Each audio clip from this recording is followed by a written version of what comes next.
Hello students, how are you? I hope you all are absolutely fine and healthy. Today I'm going to explain the remaining part of chapter 10, the sermon at Banaras. In my previous lecture I had explained till here है ना, go to Shakyamuni the Buddha. Okay, मैं बता रहा था बच्चों Lord Buddha और उनकी first sermon, first preaching के बारे में। ओके, जो उन्होंने जो फर्स्ट सरमन उन्होंने डिलीवर किया था बनारस सारनाथ में। सो हम लोगों ने देखा था यहाँ पे कि उनकी एक फर्स्ट डिसाइपल होती है किसा गौतमी। सो किसा गौतमी से रिलेटेड एक स्टोरी इसमें मेंशन्ड है और वही स्टोरी मैं शुरू किया था। ओके, इससे पहले हम लोगों ने पढ़ा था कि लॉर्ड बुद्धा कैसे what was his early life and how he become the monk, how he achieved the enlightenment, the knowledge, why he had left his palace, his royal abode for seeking the solution of the suffering of the common people. So all these things we have already studied. So यहाँ से मैं किसा गौतमी की जो story है main, यहाँ से मैं रीस्टार्ट करता हूँ। Okay, so everybody pay attention. किसा Gautami had an only son. किसा गौतमी का एक ही पुत्र था and he died, और वो एक दिन मर जाता है। ओके, in her grief, और दुख से व्यथित होकर she carried the dead child to all her neighbours, वह अपने पुत्र के मृतक शरीर को ना, डेड बॉडी को है ना, हर पड़ोसी के दरवाजे पर लेके जाती है, हर पड़ोसी के घर जाती है। Why asking them for medicine, है ना, और उनसे औषधि दवा मांगती है। द पीपल सेड, और लोग उत्तर देते हैं, लोग कहते हैं she has lost her son, she has lost her senses, कि उसने अपना होश खो दिया है। द बॉय इज़ डेड, लड़का तो मर चुका है। Okay, so in this paragraph what we found, Kisa Gotami है ना, whose only son had died, so she took the dead body of her only child, है ना, to every neighbor's home, and she wanted cure, she wanted to bring her only son's life again, है ना। So she wanted medicine, but nobody provided her medicine because there is no such medicine which can bring a dead body back to its life. All right, at length थोड़ी दूर पे किसा Gautami met a man, किसा गौतमी एक आदमी से मिलती हैं। who replied to her request, और उससे भी वही रिक्वेस्ट करती हैं कि मेरे बेटे को कोई ऐसी दवा दे दो जिससे वह ठीक हो जाए। तो वो रिप्लाई करता है वो इंसान, I can not give the medicine for the child, मैं इस बच्चे के लिए दवा नहीं दे सकता, but I know a physician who can, लेकिन मैं एक ऐसे डॉक्टर को, ऐसे फिजिशियन को जानता हूँ जो इसे ठीक कर सकता है, हैं, जो मेडिसिन दे सकता है। एंड द गर्ल सेड, फिर वो गर्ल कहती है, यानी कि औरत कहती है, प्रे टेल मी, प्लीज़ मुझे बताइए सर, हु इज़ इट, यह कौन है। एंड द मैन रिप्लाइड, फिर उस व्यक्ति ने उत्तर दिया, गो टू साक्यमुनि द बुद्धा, तुम भगवान बुद्ध की शरणम में जाओ। बुद्धम शरणम गच्छामि, है ना, साक्यमुनि भी लॉर्ड बुद्धा को ही कहते हैं। ठीक है बेटा। Kisa Gotami repair to the Buddha and cried, Kisa Gotami भगवान बुद्ध के पास जाती हैं, राइट, और वहाँ पे चिल्ला पड़ती हैं, उनसे कहती हैं भगवान बुद्ध से, लॉर्ड एंड मास्टर, हे स्वामी, हे ईश्वर, give me the medicine that will cure my boy, मुझे कोई ऐसी दवा बताइए जो मेरे बच्चे को ठीक कर दे, जो मेरे बच्चे की ज़िंदगी को पुनः वापस ला दे। द बुद्धा आंसर्ड, भगवान बुद्ध ने उत्तर दिया, I want a handful of mustard seed, हैं, मुझे एक मुट्ठी सरसों का जो है दाना ला कर दो, ठीक है ना, सरसों ना, मस्टर्ड सीड ला कर दो। And when the girl in her joy promised to procure और जब उस गर्ल ने यानी कि जब उस औरत ने उत्तर दिया कि ठीक है वह करेगी ऐसा, यानी कि वह मस्टर्ड सीड ला कर देगी, द बुद्धा एडेड, भगवान बुद्ध ने आगे कहा, the mustard seed must be taken from a house where no one has lost a child. और वह जो मुझे मस्टर्ड सीड चाहिए वह ऐसे घर से चाहिए जिस घर में कभी भी किसी का बच्चा मरा ना हो। हस्बैंड, पेरेंट और फ्रेंड, ना तो किसी का बच्चा मरा हो, ना तो किसी का हस्बैंड मरा हो, ना तो किसी के पेरेंट और ना ही किसी के मित्र की मृत्यु हुई हो। मुझे ऐसे घर से ही मस्टर्ड सीड चाहिए। देखो भगवान बुद्ध ने कितना लॉजिकल ऐसे क्वेश्चन किया है ना, और कैसे लॉजिकल डिमांड की है, राइट।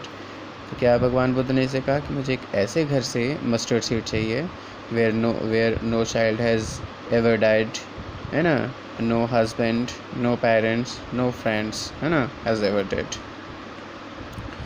बेचारी किस्सा Gotami, poor Kisa Gotami now went from house to house, फिर वह घर घर जाती है, हर घर जाती है, and the people pitted her and said, और लोग उस पर दया करते हैं और कहते हैं, हियर इज़ मस्टर्ड सीड, देखो ये मस्टर्ड सीड है, ये ले लो मस्टर्ड सीड, टेक इट, इसे ले लो। बट व्हेन शी आज, लेकिन जब वह करती है कि डिड सन और डॉटर और अ फादर और mother died in your family, कि क्या तुम्हारे परिवार में किसी बेटी की, किसी के पिता की है, किसी के मित्र की मृत्यु हुई है? दे आंसर्ड हर, अल्लास, हे भगवान, द लिविंग आर फ्यू, जो जिंदा हैं वो तो बहुत कम हैं, but the dead are many, लेकिन मरे तो बहुत लोग हैं। Do not remind us of our deepest grief, हमारे दुख को न कुरे दो, हमारे दुख की याद न दिलाओ। And there was no house but some beloved one had died in it, उसे कोई ऐसा घर नहीं मिला जहाँ पर किसी न किसी के प्रिय की मृत्यु ना हुई हो। अब दुखी लोग बताओ बेटा, इस दुनिया में कोई भी ऐसा घर नहीं होगा, you can not find such a home where no one has ever died. हाँ, Kisa Gotami become weary and hopeless, Kisa Gotami थक जाती है और होपलेस, निराश हो जाती है। And sat down at the way side watching the lights off the city, और एक तरफ बैठ जाती है और शहर के प्रकाश में खो जाती है, देखती है सिटी लाइट को। As they flickered up and were extinguished again, क्योंकि वो लाइट्स कभी जलती हैं कभी बुझ जाती हैं। At last the darkness of the night reigned everywhere, और अंत में क्या होता है, जब शाम होती है तो हर तरफ अंधेरा ही अंधेरा छा जाता है। And she consider the fate of man, और फिर वह उसे विचार आता है यही तो मनुष्य का विभाग है, यानी कि ज़िंदगी में जो उजाला आता है, यानी कि जब कोई पैदा होता है, जब कोई बॉर्न होता है, लाइट ही लाइट उस परिवार में लाइट आ जाती है ना, लेकिन उसके मृत्यु के साथ ही उस परिवार में अंधकार छा जाता है, जैसा कि ये सनलाइट या फिर ये लाइट्स दिख रही हैं। That their lives flicker up and are extinguished again, उनकी ज़िंदगी आती है और फिर वो ज़िंदगी जो है बुझ जाती है। So coming and going are the part of the same aspect, two aspects of the same coin. And she thought to herself, फिर वह स्वयं सोचती है, how selfish I am in my grief, मैं अपने दुख में कितना स्वार्थी हो गई थी। Death is common to all, मृत्यु तो सभी के लिए कॉमन, मृत्यु तो सबको आती है और आना ही है एक न एक दिन। Yet in this valley of desolation there is a path that leads him to immortality who has surrendered all selfishness, लेकिन फिर भी इस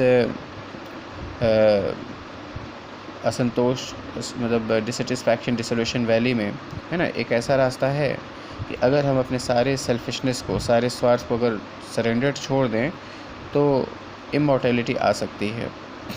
द बुद्धा सेड, भगवान बुद्ध ने कहा, the life of mortals in the world is troubled, कि इस दुनिया में जितने भी मॉर्टल्स हैं, यानी कि जो जितने भी नश्वर शरीर हैं, बहुत ही परेशान हैं, बहुत ही ट्रबल में हैं, and brief and combined with pain, है ना, बहुत दुख में हैं और तकलीफ़ से बिल्कुल भरे। मतलब हमारी इस दुनिया में अगर कोई जी रहा है तो ट्रबल्ड है, वो पेनफुल लाइफ जी रहा है, फॉर